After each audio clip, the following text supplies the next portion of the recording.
মহসিন নাকভি এক অদ্ভুত ও রহস্যময় চরিত্র। পাকিস্তানের অনিশ্চিত রাজনীতির মাঠ থেকে উঠে আসা এই পাকা খেলোয়াড় এবার ক্রিকেট মাঠের লড়াইকে নিয়ে গেছেন আন্তর্জাতিক কূটনীতির দোরগোড়ায়।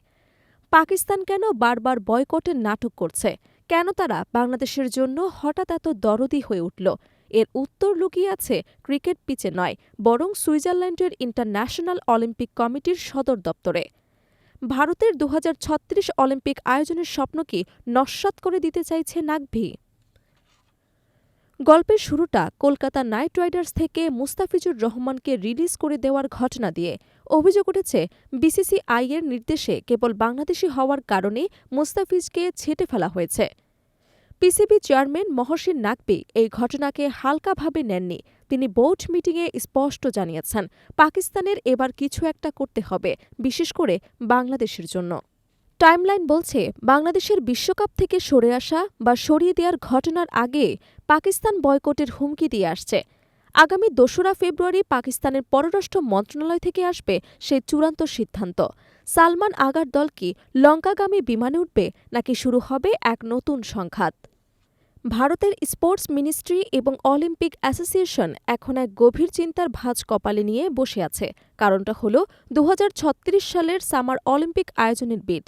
প্রভাবশালী ম্যাগাজিন দ্য উইক একটি চাঞ্চল্যকর রিপোর্ট প্রকাশ করেছে। সেখানে বলা হয়েছে, ভারত যখন যৌথভাবে একটি টি-২০ বিশ্বকাপ আয়োজন করতে গিয়ে নিরাপত্তা নিশ্চিত করতে ব্যর্থ হচ্ছে, তখন সারা দুনিয়ার অ্যাথলেটদের নিয়ে অলিম্পিক আয়োজনের সক্ষমতা নিয়ে প্রশ্ন উঠছে। বাংলাদেশ নিরাপত্তা ইস্যুতে বিশ্বকাপ থেকে সরে যাওয়ায় সেই বার্তাটি আন্তর্জাতিক অলিম্পিক কমিটি বা আইওসির কান পর্যন্ত পৌঁছে গেছে। আর এই আগুনটাকেই বয়কটের হাওয়া দিয়ে আরও তাতিয়ে দিচ্ছে পাকিস্তান। আন্তর্জাতিক অলিম্পিক কমিটি বা আইওসি মোটেও আইসিসির মতো নয় যে ভারতের কথায় নাচবে।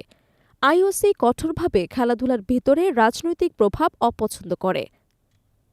আইসিসি চেয়ারম্যান জয় শাহ, যিনি ভারতের স্বরাষ্ট্রমন্ত্রী অমিত শাহের ছেলে, তার রাজনৈতিক পরিচয় এবং আইসিসিকে বিসিসিআইয়ের দুবাই অফিস বানিয়ে ফেলার বিষয়টি আইওসির নজর এড়ায়নি।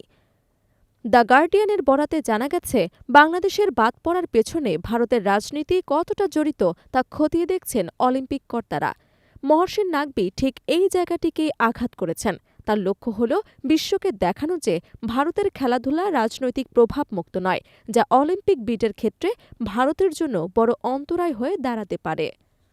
খেলার ভেতরের রাজনীতি নাকি রাজনীতির ভেতর খেলা, এই দুইয়ের খিচুড়িতে পাকিস্তান এখন ডাল ঘোটা দিচ্ছে। মহসিন নাকভির এই রাজনৈতিক চাল কি শেষ পর্যন্ত ভারতকে অলিম্পিক আয়োজনের স্বপ্ন থেকে দূরে সরিয়ে দেবে, নাকি ২রা ফেব্রুয়ারি সিদ্ধান্তে আসবে নতুন কোনো মোড়? দক্ষিণ এশিয়ার পাওয়ার পলিটিক্স এখন আর কেবল নির্বাচনের মাঠে সীমাবদ্ধ নেই, এটি ঢুকে পড়েছে স্টেডিয়ামের গ্যালারিতেও।